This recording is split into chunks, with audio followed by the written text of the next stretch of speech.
Ishmael, Corey McCain, with Brother Stefano as well as Brother Kevin behind the camera. Shalom, the nation of Israel. Right? Shalom. Before we start, I want to give all praise to Yahweh for the Shepherd of Shai. Yahweh before the world, because God and Yahweh Shai being his only begotten son. So back out here again today to spread the word. The topic we go through here today is about self-control. Right? Because in the truth you have to be able to control yourself. As a man of the Lord, you have to be able to control your actions, control your thoughts, control your tongue. Right? Look at you with Romans 7 and 20. So, this is the book of Romans chapter 7 and verse 20. It says, "Now if I do that I will not, it is no more I that do it, but sin that dwelleth in me." Alright, so we come into the truth, right? We understand things that we used to do, right? It's off, it's a sin. So now we learn correct things that we have to do. So now with that now that we gain the wisdom and knowledge, we know now, alright, it have good and bad in front of the face. So now we have to make a decision to do the right thing. So with that comes with self-control, right? Verse 21.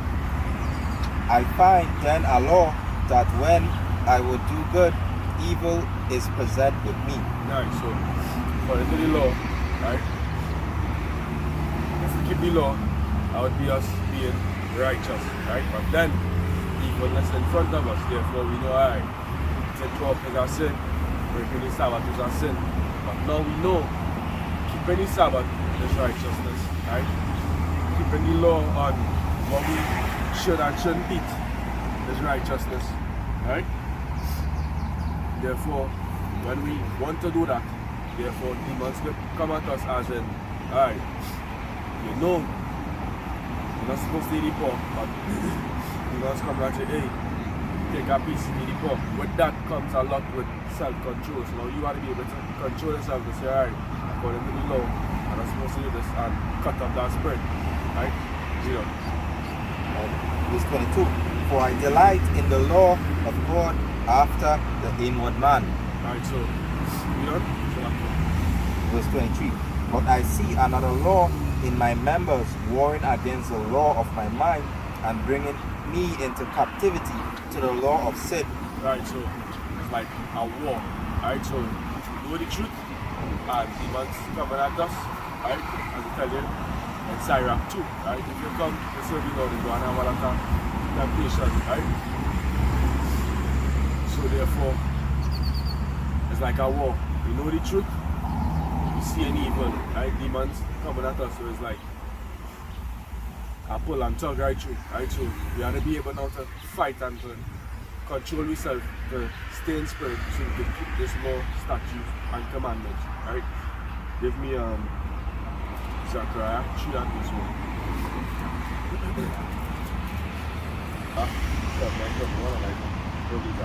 Zechariah 3 and verse 1. "And he showed me Joshua the high priest standing before the angel of Yahweh, and Satan standing at his right hand to resist him."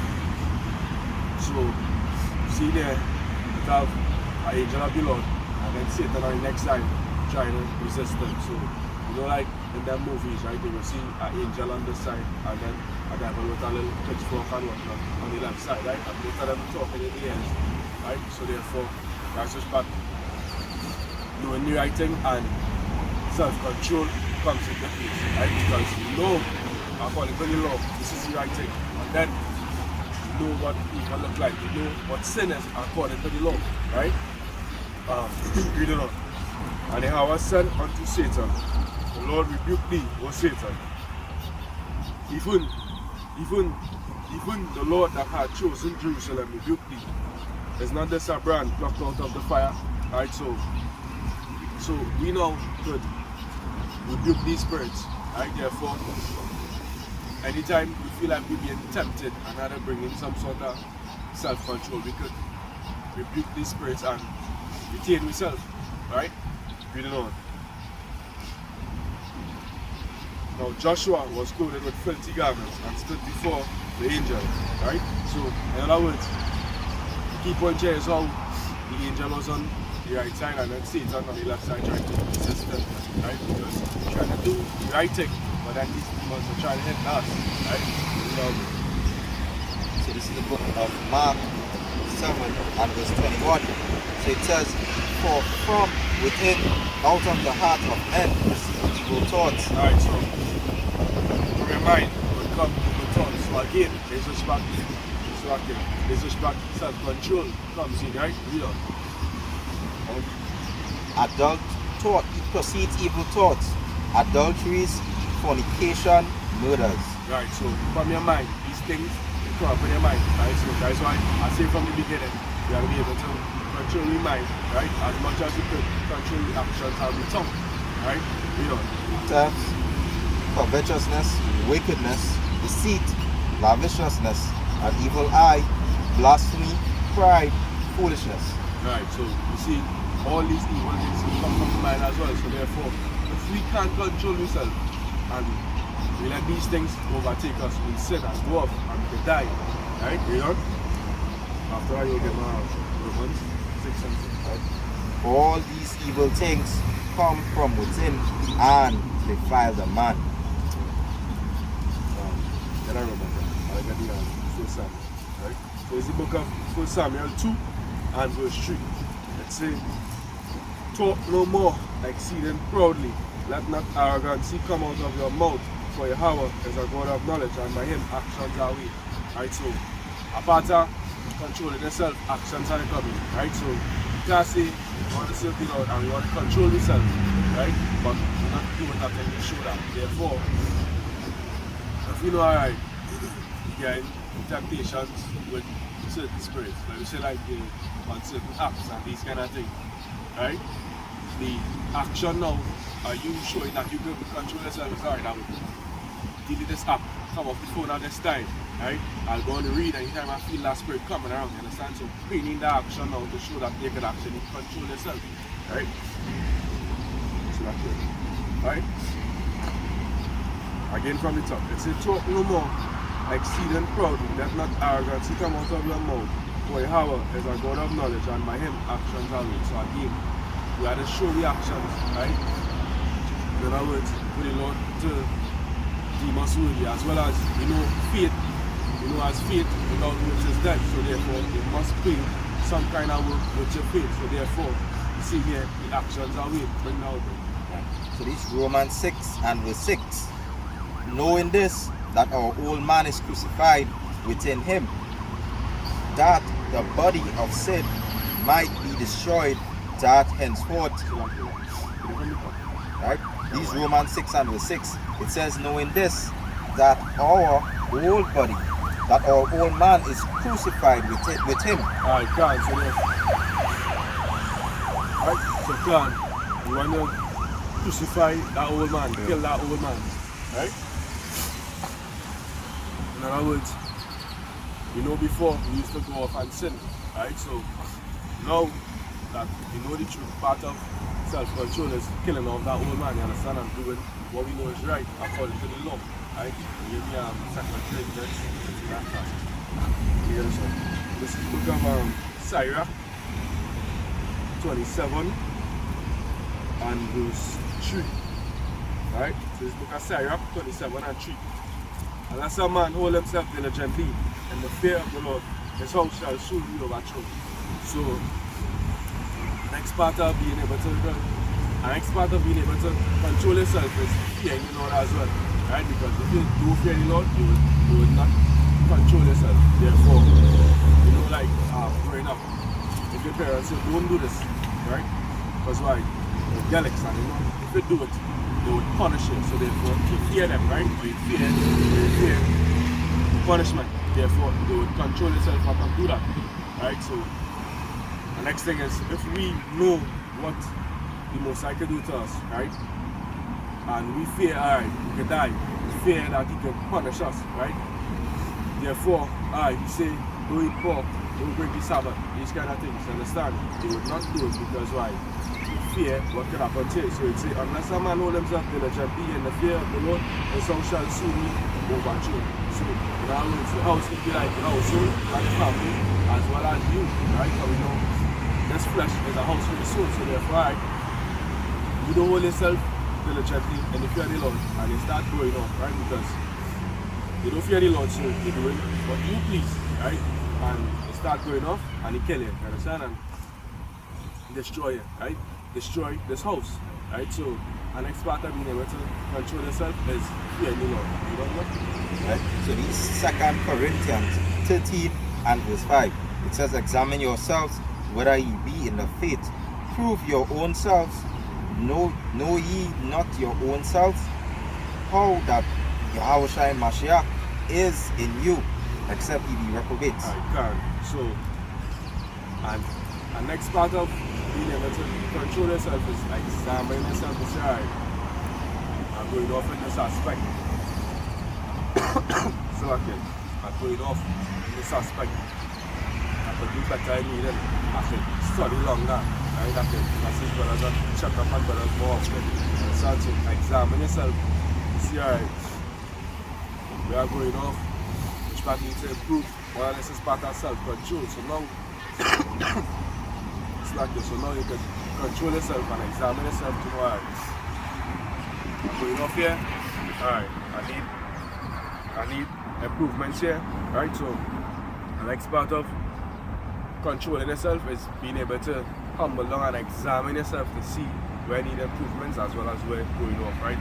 That as well as the next part of self-control. The first Corinthians 6 and 3, right? And well, bring it. So And I'll get you out. a quick precept to add to this, right? So this is the book of Proverbs 14 and verse 12. There is a way which seemeth right unto man, but the ends thereof are the ways of death, right? So as believers and as people in truth, we shouldn't be doing our own thing, especially to be back unto the Lord, right? This Bible and everything written in this Bible was given for our learning. Like, think about Adam and Eve, right? After they went off, they tried to cover themselves, right, with fig leaves, right? And we know that that is all a parable, but they did their own things, right? So lean not to your own understanding, right? And the Lord has a proper understanding of how to control yourself, right? Don't think that controlling yourself is, but here, I want to get drunk. But here, I feel in low in spirit, you know, let me go in some clubs and thing, right? The Bible has the ultimate way to control yourself, right? No, no, sorry. This is book of First Corinthians 16 and 3. And when I come, the book of First Corinthians 16 and verse 30.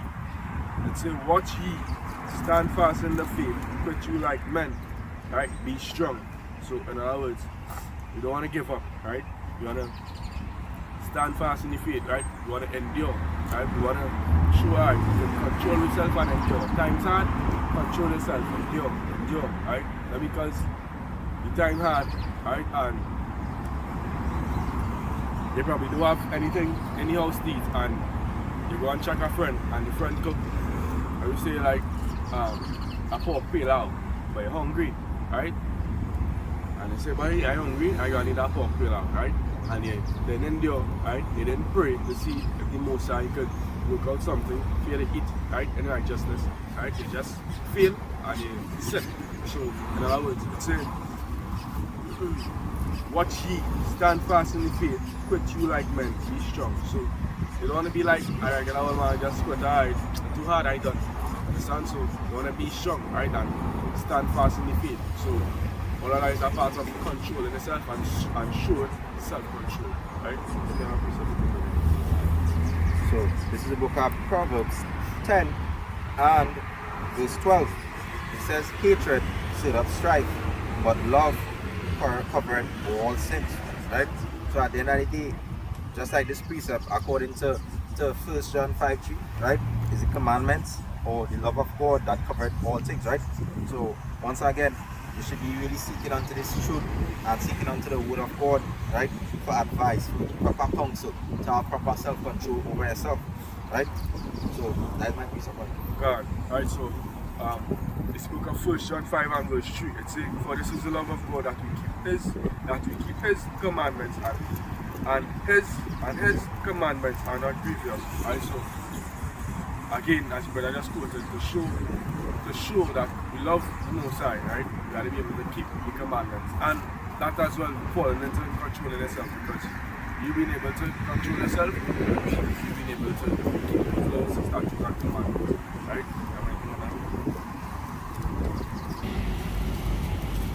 Alright? So like it, right? So this book of Romans 6 and verse 14. It says, for sin shall not have dominion over you. Right? So if you could control yourself, sin won't have dominion over you. Therefore, sin is like if you're in captivity. Right? It's a slave to sin. Right? So if you can control yourself, sin won't have dominion over you. Right? Reading on. For ye are not under the law, but under grace. Right? Reading on. What then? Shall we sin because we are not under the law, but under grace? The Most High forbid. So therefore, grace is like a time period.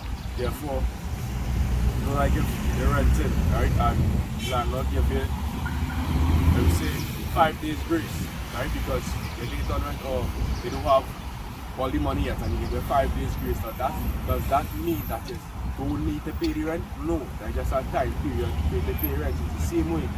Not because we are not grace, that don't mean we have to keep the law, as it just say here, right, in verse 15. So therefore, as it say in 14, for sin shall not have dominion over you, right? So if you could control yourself, you wouldn't be a captive to sin. Therefore, you wouldn't be in slavery under sin. Because if you're in slavery under sin, right, you'll just sin all the time because you're a captive, you understand? You can't do nothing but sin, right? So you don't want to be a captive under sin. Right, so the next part of controlling yourself is being able to not let sin, right, have dominion over you. Right? So this is Hebrews 10 and verse 26. For if we sin willfully after that we have received the knowledge of the truth, there remaineth no more sacrifice for sins. Right? So now that we have the knowledge of this truth especially, right, is the lack of knowledge that spared the wrath of the Lord. Like for example, if your child do this, right, you wouldn't beat them, you'll just, you'll pardon them because there's a child, they don't know any more better. But you as an individual in this truth, right, and seeking the Lord, you should know better and you should prepare yourself. Right? So it says, if we sin willfully after that we have received the knowledge of the truth, there remaineth no more sacrifice for sins. Right? Because it come like every time we sin, we crucify the Lord. Right? Come like every time we sin, the Lord just paying for you over and over and over. Just like how it have a limit to you doing something, it have a limit to the Lord too. Right? Okay. Okay, Amos 3 and verse 1 and 2. This book of Amos 3. This book of Amos 3 and verse 1. It says, hear this word that Yahweh had spoken against you, the children of Israel, against the whole family which I brought up. So like here. Hear this word that Yahweh had spoken against you, the children of Israel, against the whole family which I brought up from the land of Egypt, saying, you only have I known of all the families of the earth, therefore I will punish you for all your iniquities. Right? So that clearly shows that the Lord only know Israel, right? Therefore, he will punish us for our iniquities, right? As the brother just went into. Just like how we have a limit with us, right? On certain things. We have a limit with the Lord. If we keep sinning, and he say here, he only knows us and he will punish us for our sins. Therefore, like if we have friends, right? And we as younger, right? And let's just say like if your parent find out that you do something wrong with your friends, right? They're not going to beat your friends, they will punish you.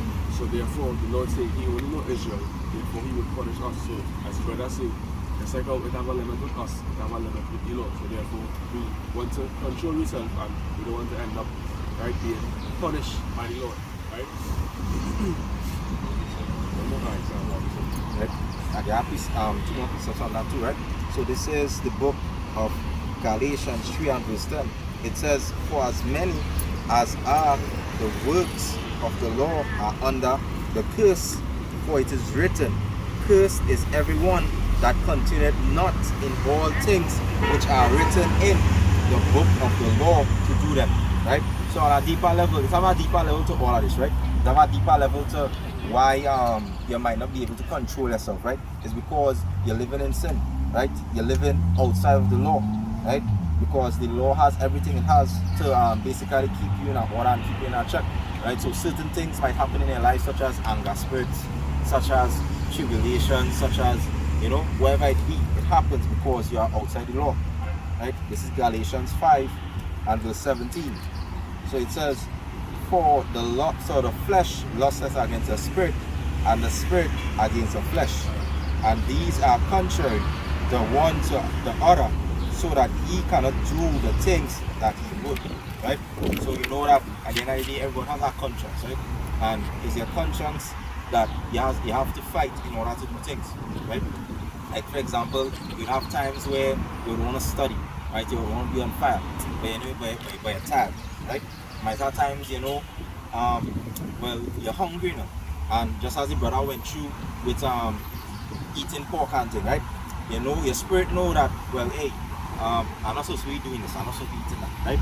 But your flesh now, all your flesh know is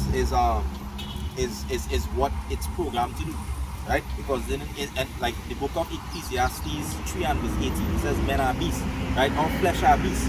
If we program our flesh to do something, right? Flesh will just basically react to that. Bring it right? up. Bring all these. Alright, God. Well, but I got this book of Romans 6 and verse 12. It says, let not sin therefore reign in your mortal body, that you should obey it in the lust thereof. Right? So you don't want to let sin take over us, right? You don't want to let sin reign in your body, right? As it says, that ye should obey it in the lust thereof, right? Because this flesh would want to sin, understand? And if you like let sin take over you, therefore you would start doing it, right? You would start sinning, and you know that would destroy us. So again, a part of controlling yourself, you know, like sin reign in your mortal body, right? So as I say, if we have to cut off certain things, as I tell you, right? Cut off the right hand, right? So like as I say, it's better to cut off your right hand, right, than your whole body, right? Paraphrasing roughly, right? So you don't want to not control yourself and you just sin and die, right? So it's better to show some kind of self-control, right? This is the book of Ecclesiastes 3 and 18. I said in my heart concerning the estate of the sons of men, that God might manifest them, and that they might see that they themselves are beasts, right? So the scripture literally saying men are beasts. Like for example in Revelation, right? We know when the Bible talks about all these beasts and stuff, it not literally mean beasts, a beast will come out of the sea and this and that, you know. What that just literally means is it talks about men, the hearts of men and everything, right? Men are compared to beasts. All flesh are compared to beasts too, right? Because at the end of the day, right? Nobody told that animal how to program itself, right? Nobody told that animal how to, a bird how to get straw for young ones. Nobody never tell, you know, a dog to hunt, right? Same thing with our flesh, right? Our flesh out of the law is compared to beasts, because look at what our people doing whenever they're not out of the law. You know, they're into this homo thing, you know, into murder, adultery, you know, just doing whatever they want, right? So being in this law is a proper way on how to control yourself, right? Alright, so that I'd like to give all honor, glory and praise unto Yahweh, Bahashem, Abushai, right? Whose I will measure yours edify them and understand the topic that brothers brought out here today. So with that, I will bid Shalom. Shalom.